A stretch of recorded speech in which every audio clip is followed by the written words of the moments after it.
It's actually been quite a bit of time since I talked about the iPhone 13 Pro. And what's so beautiful about this iPhone is that it's actually been my main device I've been using for the past, since I bought it basically in October, I think. And I did switch around. I switched to a Galaxy S22 for like a few days, and I switched to an iPhone SE for a few days as well. But for the most part, for the last several months, this has been my go-to device. And to give you a little backstory, I used the iPhone 12 Pro right before this, the 11 Pro before that, the iPhone 10 before that, and the iPhone 7 Plus before that, and some other iPhones before that as well. And I will tell you, this has probably been one of the most consistent phones and probably one of the best iPhones I've owned probably ever. I think the iPhone 11 Pro was probably like my favorite iPhone I've ever owned. My iPhone 12 Pro, I really didn't like that much. And to be honest, this 13 Pro not only fixed a lot of the issues that I had with my 12 Pro, but it also gave me as great of an experience as I did as my 11 Pro, and it may be a little bit better.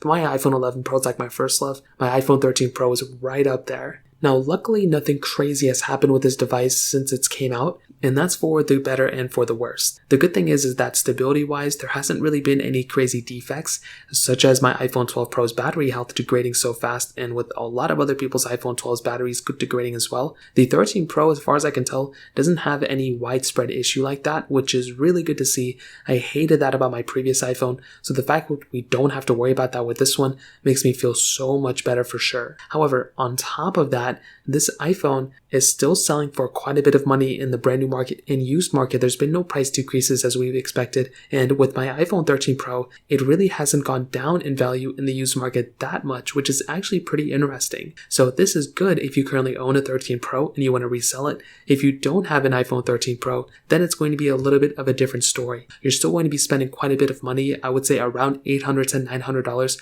for the base model. That's probably what you're going to be spending for a used one of these ones. So they haven't really gone down a crazy amount, but they probably will once the next iPhones come out. Now, another big thing with the iPhone 13 Pro, basically since I've been using it, is the stability. I haven't really had too many crazy issues with this device. It's been very stable. There's been no screen defects. There's been no cameras not working, no random reboots for the most part. It's been a very stable iPhone, which is something I always, love. And currently I'm on iOS 15.5. I've never rocked a beta on this thing. I never installed a beta on this iPhone. So that may be going to the same realm, why my iPhone experience has been so stable right now. And I will tell you, this has been one of probably the best iPhones I've owned in that standpoint as well. Now, on top of that, the build quality has been great. There really hasn't been too much to complain about in that standpoint either, and that's something I've been talking about quite a bit. When you're getting a device like this, you want it to be as premium and as, stable as you can get. If you're spending $1,000 on a device like this, you want it to be a stable experience.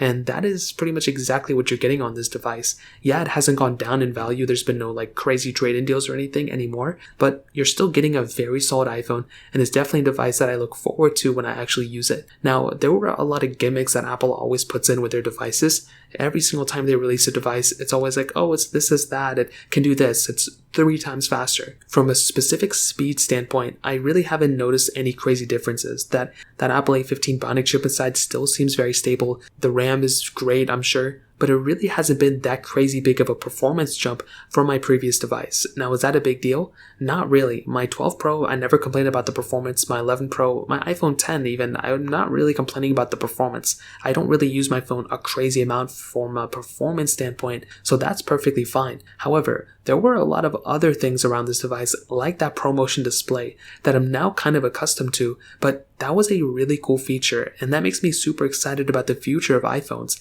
And that ProMotion display, even if Apple removes the notch and all these other things, in and of itself is probably one of the biggest advantages for something like an iPhone 13 Pro right now, to be honest, and it really made a big difference from the previous generation and the next generation. On top of that, the battery life has been one of the biggest blessings, I would say. I'm constantly ending the day with, probably 80% of battery life, and even though I'm used to charging my phone at night and picking it back up, if I wanted to, if I can go, I could probably go 3-4 days without charging it. If I knew I was going that far, I would still be utilizing this iPhone. I'd be still going on Snapchat and Instagram, all those things, but I would just be able to do that if I needed to. I will never probably need to do that, but it's comforting knowing that the battery life has not been an issue with this device at all. Now, I will say the camera side of things, Apple always spends so much time, hitting on the camera saying, oh, it's the best camera, this and that. It is a really good camera.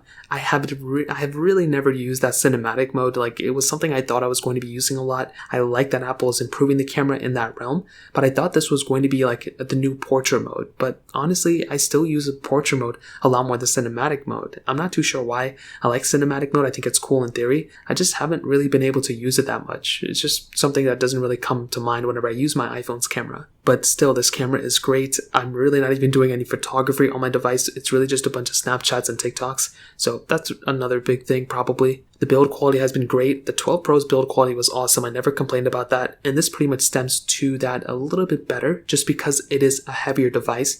And I still think, so many months later, we've gotten new Samsungs. We've gotten the more premium Galaxy S22 Ultra Samsung device, which is amazing. We've got leaks of the Pixel 6a. We got leaks of the Pixel 7s from Google. We got the 6 and the 6 Pro from them as well. And there were some other devices that came and went between them that probably people kind of forgot about. And I'm definitely going to tell you, this device stands above them for the most part. I mean, this is a beautiful device.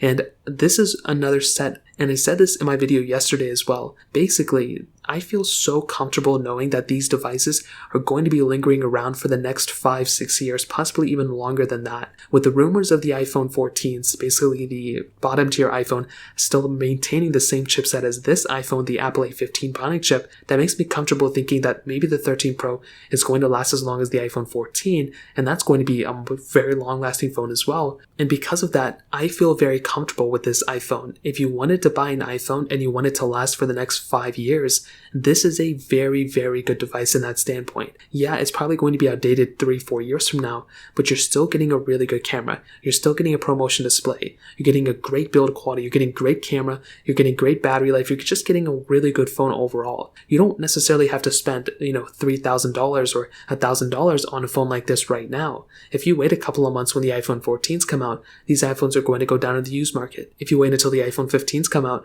these iPhones are going to go down in the used market as well. So they're only going to get cheaper and cheaper and cheaper the longer you wait. Now, maybe you don't want to wait too long, but this is what's so great about this device. In 2 years, much like how I look at the iPhone 11 series, all of them, the 11 Pro, 11 Pro Max, and the standard 11, I feel very comfortable recommending those devices to people because they're kind of cheap compared to the $1,000 phones we have now, but you're not really missing out on too much. That's exactly how I feel with the iPhone 13 Pros. I don't feel like you're missing out on too much, 2-3 years from now. If all the leaks and rumors are true, I think the iPhone 13 Pro is a device that's going to be here to stay. And if this device ends up going down to that $400 price tag, probably 2 years from now, I would not see why anybody would pass this phone up. This one arguably won't be one of the best priced phones at that time.